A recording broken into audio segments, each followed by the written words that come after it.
Hello and welcome to the Scramble. I'm your host, Sarah Montes de Oca. Thank you for joining us today. Our topics include the Columbia School of Journalism report on the Rolling Stones' now infamous UVA rape case. Next, we will discuss the shooting death of Scott Walker. Lastly, we will discuss moped drivers and their reckless driving here in Las Vegas. Before we dive into our topics, let's introduce our panel. First, we have Ashkan Kupanjad, a senior in accounting. Next, we have Daniel Brady, a sophomore in political science. We also have Sandy Julian, a sophomore in broadcast journalism. And finally, David Sarabian, a senior in political science. Thanks for being here. The Columbia School of Journalism has just released a report on Rolling Stone's now detracted article about a rape case at UVA. The journalism school concluded that the author, Sabrina Rubin Erdely, and Rolling Stone failed to follow basic norms of journalistic standards. Is there a demand for outrageous stories? Are journalists and the media pushing an agenda now more than ever? In this case, about rapes on campus. David? Well, the case is quite interesting because it's finally come out with the Columbia Journalism School that there was only one source for the article, and that was the alleged rape victim, which has been completely disproven. There was just an immense amount of just even layman standards of journalism that wasn't taking place. They didn't talk to anybody other than the alleged rape victim. They didn't talk to the school. They didn't talk to anybody else. And it really seems as if some people are trying to push an agenda. Now the author's previous stories are coming into question, just especially how much she had pushed for the specific attitude in her previous pieces that's now coming into question. Daniel, what do you think? I always feel bad when journalists do things that question the integrity of the medium itself. I'm a believer in the old school Walter Cronkite, and that's the way it is. I really want to be able to trust these pieces that are coming out. I really don't want to have to think that these journalists, who really should just be presenting these sort of facts, have an agenda. Sadly, it seems to me that it's coming into light more and more often with this certain piece, the various embellishments, the fact that she had an angle she was pursuing. And if she wanted to set out to write about college rapes, that's completely fine, and I applaud her for wanting to write about that. It's a subject that needs to be addressed. It's something that needs to be worked on, and that's why I'm utterly heartbroken that it came out that the story she chose to use as the basis seems to be false, because it's going to have such a negative impact on college rapes as they already are. But I'm starting to think that there are a lot more agendas. I mean, you had Brian Williams earlier caught embellishing stories, and he was just embellishing stories to make himself look better.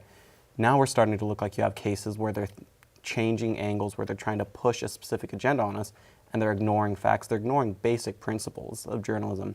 And what struck me the most in the Columbia School's review was the fact that it said not only was she at fault for failing to double check on her sources, for using more than just the woman's word, for not asking people who she was attributing quotes to, but was the failures at the editorial level where they just gave her kind of a blank check. It's like, yeah, no, that's fine, let's get this story published. It's so big, it's going to cause such a huge splash, it's going to be so good for our magazine, that they're starting to ignore a lot of these basic checks, such as, making sure that people actually said this, or something actually happened, or in this case, that even the accused rapist actually existed. They didn't bother to double check, and it just makes me really sad that these kind of ethics are being questioned. As a broadcast journalism major, do you think that are we really pushing the agenda? Is it really what audiences want? Do you think the reason that they're doing this is because it'll get more attention? Well, I think when it deals with rape cases, like for a story, they're very delicate matters. But a lot of journalists, they have to look at the ethics and the morality of it all. And it's something that we should shed light about the topic. Do you think that they'll be able to overcome this controversy, Brian Williams, for example? Or are we kind of just pushing them aside and saying you are no longer credible, therefore you can no longer be a journalist? I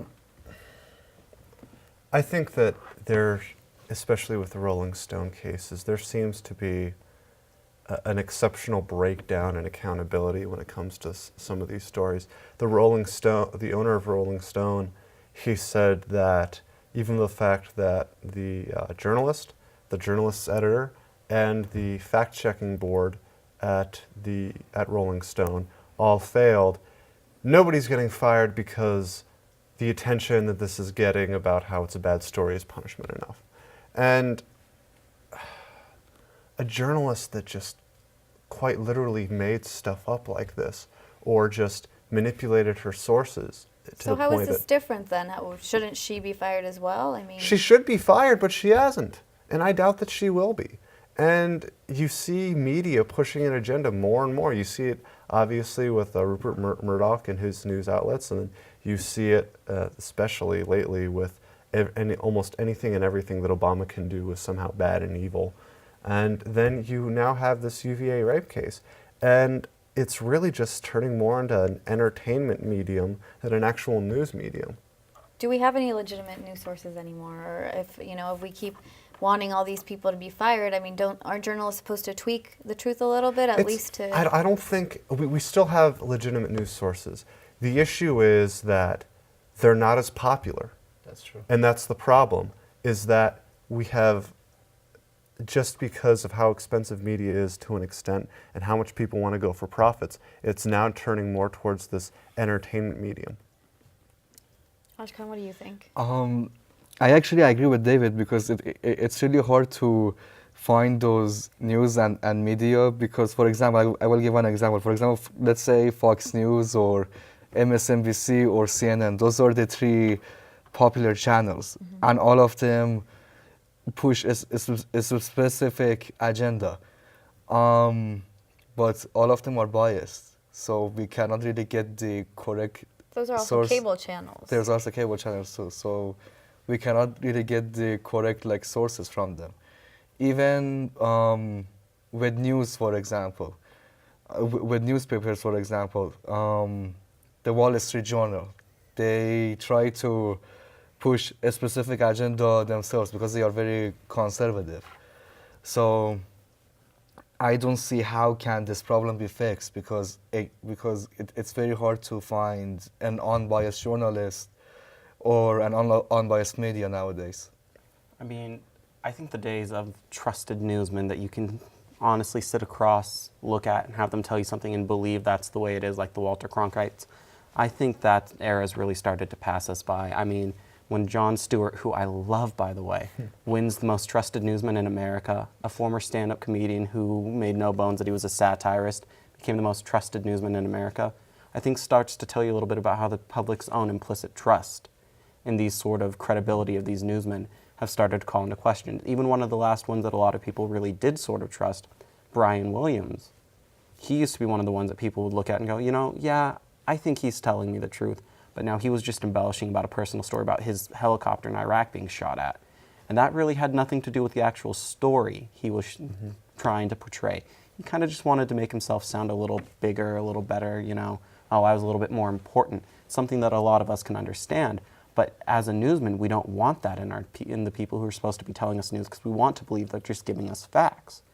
But it started to look to me in the last few years that there's just been a decline from, say, our parents' or grandparents' era, where you had almost just a full trust in them to be telling you the truth, and I think that's just declined. Well, yeah, unfortunately, some journalists are losing credibility. Do you think that will continue? For the foreseeable future, I do believe so, especially considering she escaped any major punishment for a paper that not only did her paper do a complete retraction of, but that was just completely blasted as institutional failure, and no one's getting punished. Yeah, I think there's going to be a continued decline, at least to an extent. The real issue that we have, as opposed to the Walter Cronkite days, is that we don't have 3 channels anymore. And especially as people start to take more of their news from online. And you look online, and even if you look at a news story that broke 2 weeks ago, there will be continued articles. Sometimes it's been hard for me to find the original CNN article on something, just because of how many of these almost mini news outlets keep coming out with their own version of a story, or their own blog, or a blogger having their own view of the events that are happening. And until we can actually get some good, credible, reliable people, not have as many news outlets, I don't think that's going to happen. All right, well, we'll see where the future of journalism lies. Moving on to our next topic, Scott Walker, an unarmed black man, was shot in the back, revealing from a police officer the event was captured on a cell phone camera Rather than conducting an investigation for the officer's misconduct, he has been fired and is being charged with murder. Are officers being held more accountable for their actions, more so now than before? What compelled the police officer in South Carolina to take action in firing the officer instead of doing the investigation first? Who wants to start I with it? feel with all the recent events with police shootings, I feel police officers are being more cautious now, especially how they find their weapons, and how everyone's using social media and becoming a citizen journalist. So it comes back to them. So I feel like our nation needed that. Do you think then as the citizen surveillance, citizen journalists, do you think if anything it's just helping then to kind of investigate these happenings? I felt like it's important so we can in the future can avoid these shootings that have has taken so many times here. In the and on the idea that the police are being held more accountable, maybe in the court of public opinion. However, when you look at all these videos we had, even towards Eric Garner or in Ferguson, where we didn't have a video, the officers, while they're being slammed in the court of public opinion, or maybe being held more accountable in the court of opinion, depending on your point of view of how each of these cases, it's not really translating towards any sort of court of law or any sort of internal review, with the exception of this recent case.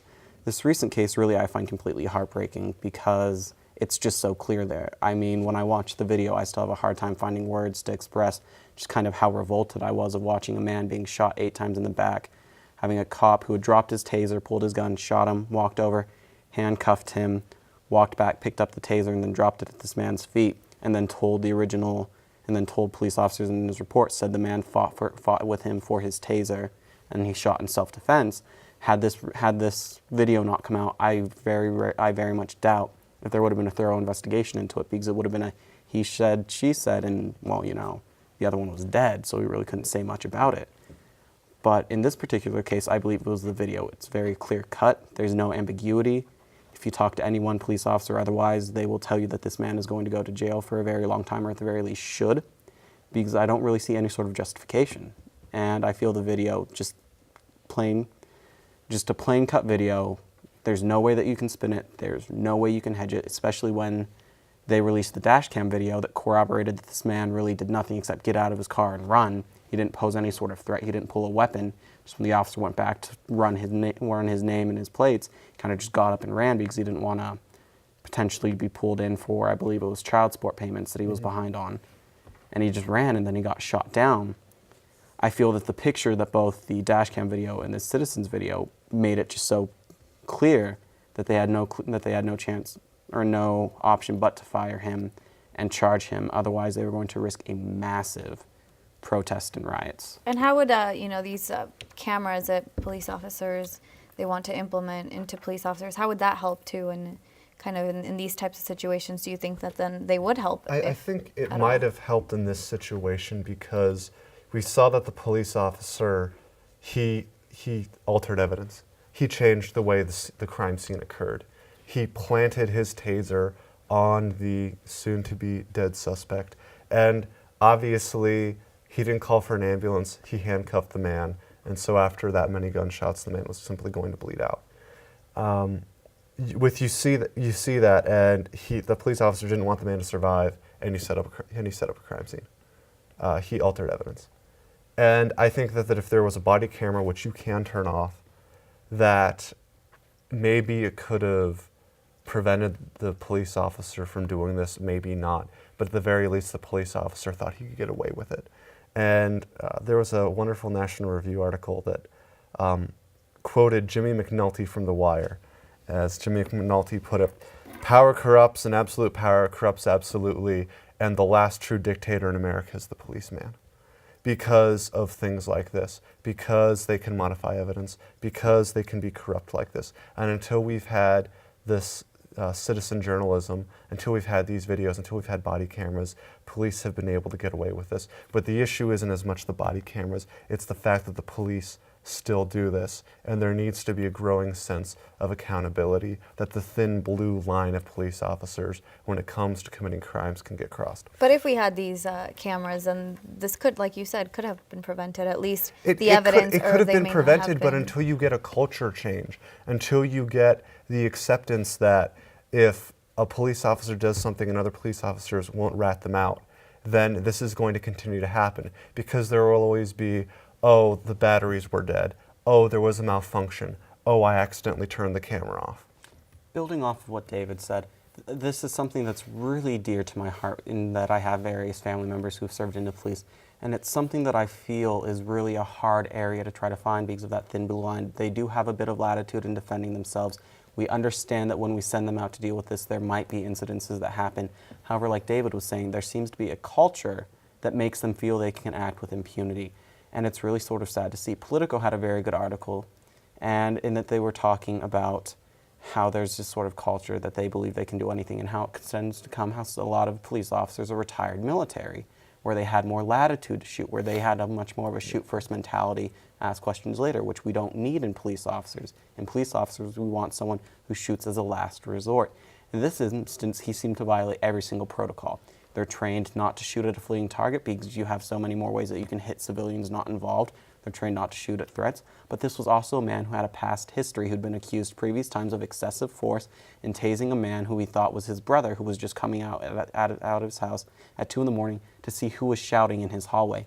He tasered him, they filed a complaint, and it was considered adjudicated by the internal review who said, no, he didn't act wrong.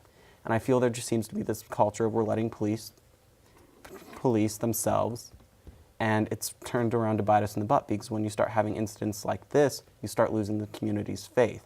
And if they don't have the faith and trust of the community, they're going to have more and more incidents of this. Ashkan, what do you think? I think this is an exception to the other cases. Fortunately, with this case, the police couldn't get away with it because we had evidence that the police shot the guy to death. And in my opinion, it's very strange. With the previous cases, this has always happened with black men. So there is obviously racism too, in my opinion. For example, in my opinion, if this guy was from another race, let's say white, he wouldn't have killed him. So I am glad that he got caught, and I think we should have major punishments with police who take advantage, because I don't think the guy was a threat to him. He could have just arrested him and took him to jail for one or 2 days, but he decided to shoot him, and that's not really acceptable. I mean, it wasn't like the guy was going to be able to hide. He had his license, he knew who he was, he knew who he lived, and He the had guy his was car. running. He had the car. Yeah. I mean, this is one of those where the guy was not a threat, and that the guy could have ran. He would have been waiting for them at his house. He would have been able to find him at a relative's house. And I do very much agree that I feel there probably was a little bit of racism involved, and that I don't think this would ever happen to me. I don't really fear if I get pulled over by a cop. I'm never worried about what's going to happen. He'll take my license. He'll run my plates. I'll give him my tags. We'll talk. I'll try to talk my way out of the ticket. You know, I don't have to worry about any of this stuff. And I find that sad. I find that completely sad. Well, it's time to take a quick break, but stay with us. We'll be right back. I realized at that moment, these people really needed us. And I was going to make a difference, right here in my community. Be there for your community at NationalGuard.com. Welcome back. Thanks for staying with us. The number of mopeds on our Las Vegas streets is growing exponentially. A proposed bill would require moped owners to register their vehicles for a one-time fee of $33. They are banned from highways but are allowed in the city. Moped drivers are supposed to be following motorcycle rules, meaning they should be wearing helmets. Some of these motorists do not abide by the rules, driving against traffic and on sidewalks, and many Las Vegans are frustrated by the hazard driving of some of these motorists. Is it about time that mopeds and the drivers have more regulation despite the size of their engine? Well, I think that it's about time that they at least be allowed to be issued some traffic tickets, because I'm sure we've seen them. We've seen them drive in the wrong direction. We've seen them drive on sidewalks and things like that.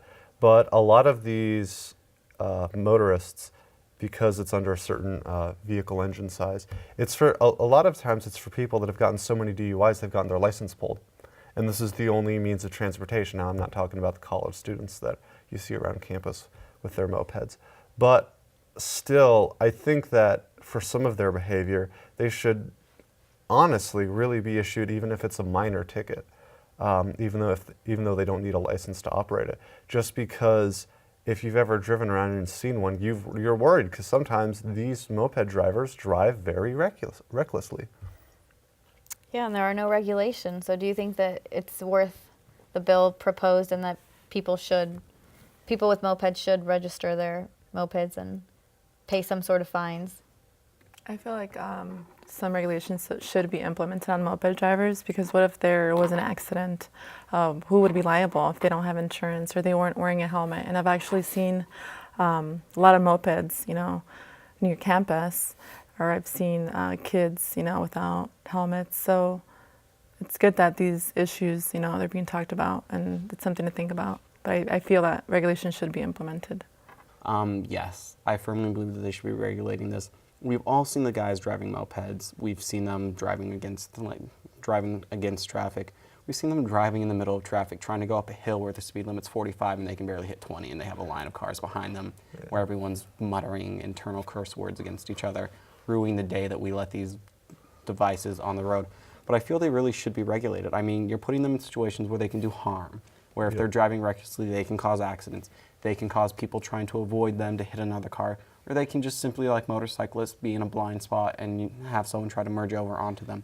But I feel if we're going to put them on the road, if we're going to let them drive on the road, even if it's not a freeway, we should have some form of regulation on it just to make sure it's as safe as possible, to be as uniform as possible, to make sure everything is fair, for lack of better words, of everybody else on the roadway. Because if I can get a ticket for driving recklessly, and these guys are driving into oncoming traffic, daring you to hit them, I just think you should be able to regulate that. You should be able to ticket that.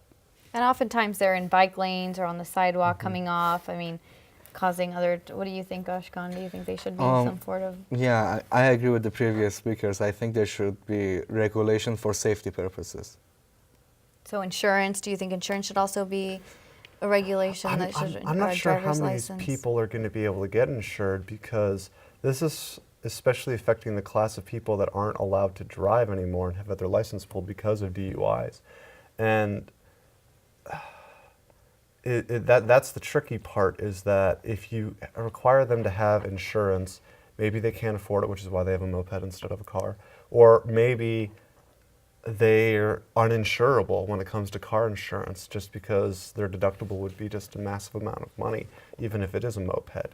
And at the least, I think they should be registered, and I think they should be allowed to be given a ticket if they violate something. But I don't think it is feasible for them to have to have insurance. Do you think people who oftentimes sort to this moped driving, should they be allowed to even drive if they shouldn't, drive another motorized vehicle after getting a DUI? Well, that's the tricky part about this, is that there are some times where a bus schedule just doesn't work, where you can't get to where you need to be on time, or you can't rely on a bus because you're in the area, so people buy a moped. What about a bike? Bikes